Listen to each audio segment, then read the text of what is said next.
Imagine this. It's Halloween night. The streets are silent. Fog rolls across the pavement, and houses sit dark behind locked doors. Somewhere, someone dares to test an old Samhain tradition.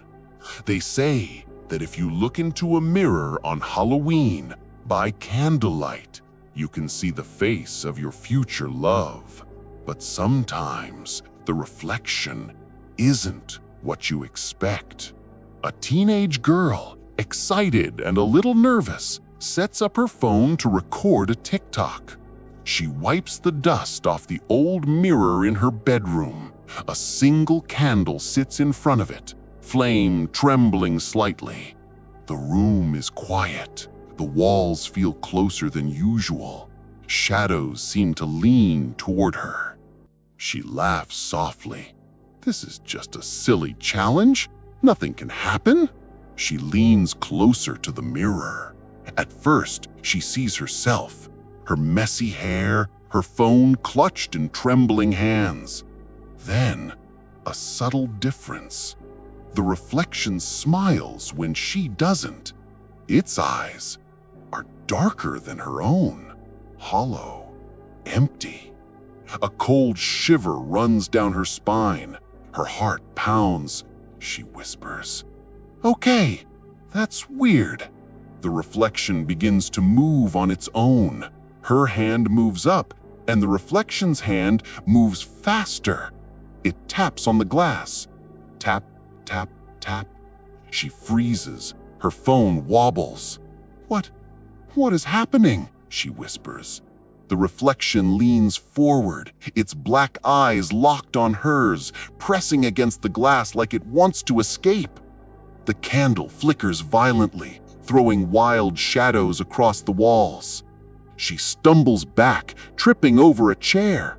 The reflection follows every step, but faster, more aggressive. Its mouth stretches into a grin that feels impossible. She can hear it whispering something, though no sound comes through the air. It's not a voice she hears, but a feeling, a threat, a hunger. She backs into the corner of her room, breathing heavily. The flame wavers, shadows crawl along the walls. Every object in the room seems to bend toward the mirror, drawn into its dark influence. Panicked, she throws the candle across the room. Flame hisses as it touches the carpet.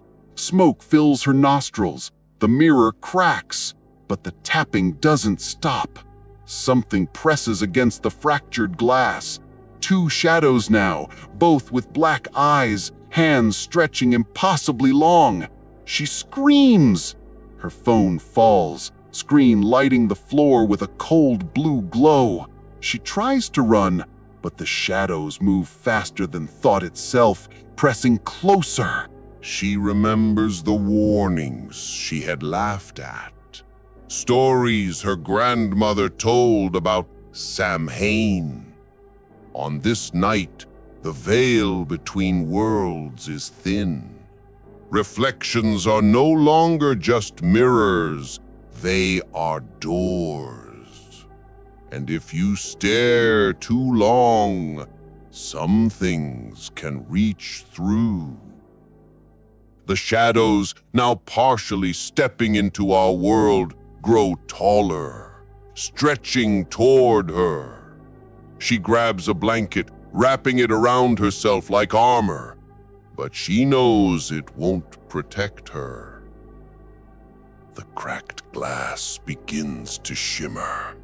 The reflections speak, not in words, but in intention. They want to switch places. The girl sees herself in the other side, trapped, screaming, reaching out. And she realizes it's been waiting for her. The reflection wants freedom, and to get it, it needs her life, her body, her soul. She bolts toward the door. It's locked. Windows? They rattle as if the shadows themselves are pressing against the panes. She grabs her phone and swings it like a weapon. The reflections flinch, black eyes narrowing. Then one hand breaks through the corner of the glass, cold, impossibly long fingers, clawing, stretching. Her scream echoes as the room seems to collapse inward. She stumbles back into the center of the room, candle gone, smoke everywhere. Her phone lies on the floor, recording every second. One of the shadows reaches fully through the broken mirror. She feels its cold touch on her shoulder. Everything goes black. The last thing the camera captures is her reflection, smiling. But her eyes are now black, empty, just like the Samhain Mirror promised. And so the warning remains, whispered from house to house on Halloween. Do not stare into the mirror on Samhain. Do not light a single candle in front of it. Some reflections are hungry. Some doors between worlds are too dangerous to open. And if you ever see eyes staring at you from the other side, run! Don't look back. Don't speak. Just run.